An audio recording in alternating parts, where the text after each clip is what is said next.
Hey YouTube. Well, it's been a while since I've had the time and ability to post a lot of videos on my account. What with my new job, working a lot of hours, a lot of shift. But we're going to go ahead and keep the show rolling, so to speak, and kind of show you what's going on with Project Green Hornet here. So, as you may recall, if you've followed these videos, this was originally purchased for an 18-year-old girl to be her first car. Financial difficulties has prevented me from doing the work that I wanted to do as quickly as I wanted to do it on the car. But circumstances has changed.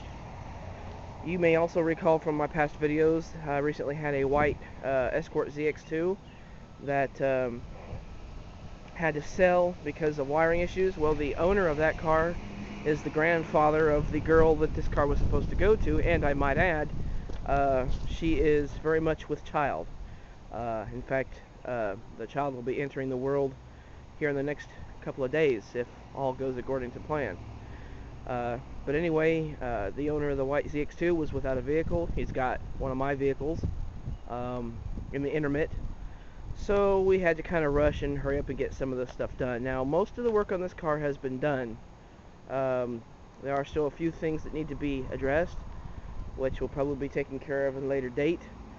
But just to get him behind the wheel of a vehicle that does not consume him alive in gas, we had to hurry up and expedite the repairs of this vehicle more rapidly.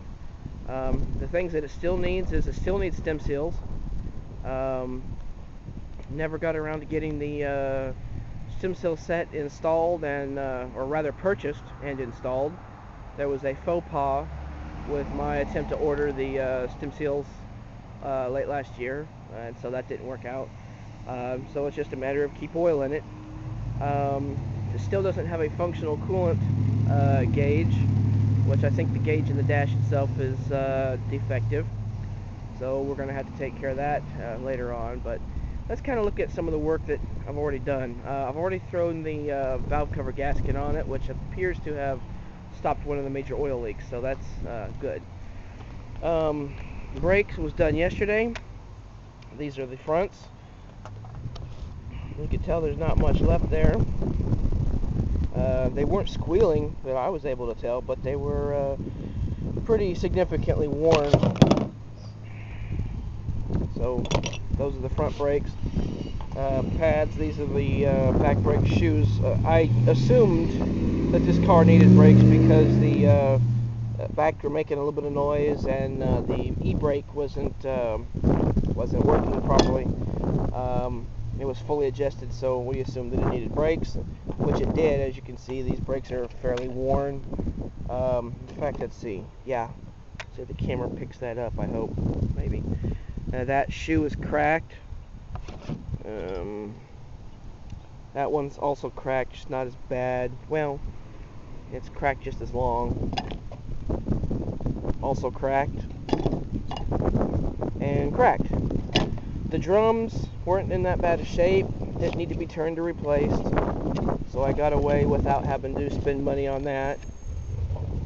Oh, we got a stall out. I think that vehicle can use some repairs. Yep.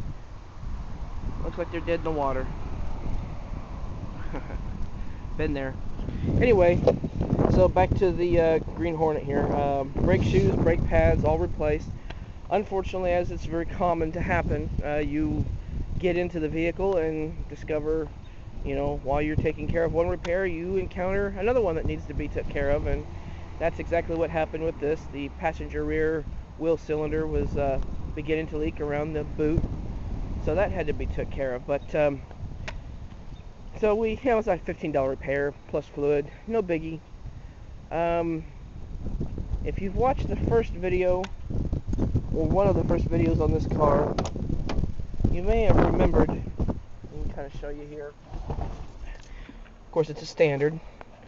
You may recall that this had a lot of play in it. I mean, that's where it's supposed to be, right there. Just a little bit of slop, not much, but this had, you know, a lot more. It would, see, that goes from there to there, and it would have gone all the way over here. There was a lot of slop in it, a whole lot of slop.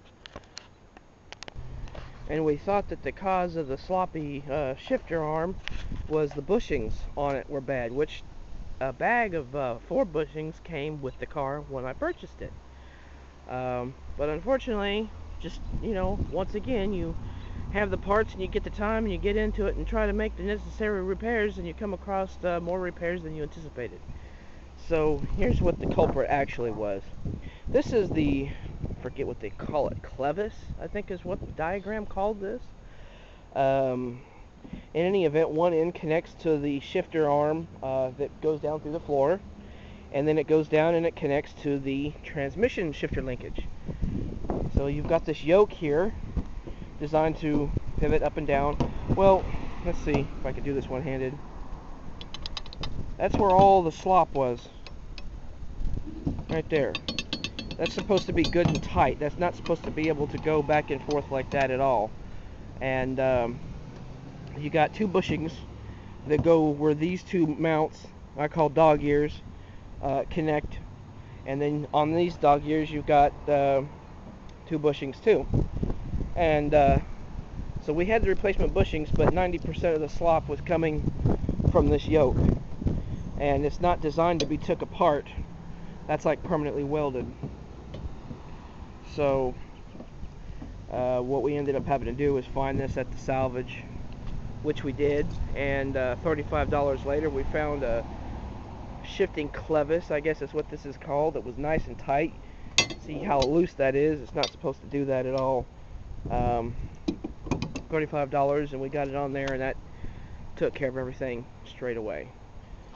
So there it is, everybody. It's fully registered now. Insurance on it. Still needs it's got a brand new coolant temperature sensor, but the coolant gauge still ain't working, so the gauge is probably not, functional. And I'm not going to worry about tearing apart the dash. I'm just going to slap an aftermarket on it. Still smokes some, still burns some oil. I think it has a rear main seal leak. I was looking at that when I was underneath the car the other day. But of course, in order to repair that, you have to separate the motor and trans, and just don't have the money or time. He needs to have a drivable vehicle in the here and now. So, it's on the road. I drove it last night, and I'm going to drive it down to Arkansas today to turn it over to the new owner. The plans are he's going to drive it until he can get working again. He's currently on unemployment, has been since August, last August. So August, September, October, November, December, January, February, March, April, May, June, damn near a year since he lost his job the same time I lost mine. And so he's going to drive this until he can get working again, and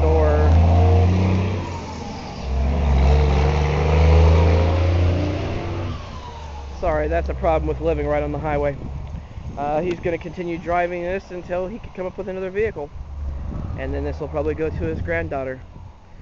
So anyway, there's the update with Project Green Hornet. It's going to the new owners today, and then we can continue on with some other projects that we got as I have time. And this may be one of them. This 95 Dodge Ram 1500 is still for sale, and for the first time in my life I failed to sell a vehicle at this location. And I think it's because the transmission pan is still leaking, and the front end you can see is painted blue, whereas the rest of the vehicle is still two-tone, gray and white. And he did that by hand, and I think everybody's thinking that this truck has been wrecked, which it has not. So really like to sell this truck. I know what the blue book on it is, with being four-wheel. Just like to sell it. Been asking 25. I've gotten down to 22.50, and no serious offers. I've only had offers of $800-900. People want something for nothing. Go figure. So we've got that project to take care of, among other projects. Got to get this thing running again. It went down a couple of weeks ago. Not sure what happened. I think it may have sheared the timing key. That sucks. So you know, I'm not at a shortage of projects. I've still got things I need to get done. It's just a matter of getting time to do them. So thanks for watching. We'll get posted as soon as we can on YouTube. Not sure how long it's going to be. I've got a couple other videos I need to get up, but I will keep them coming as I can. We'll leave with a cold start video.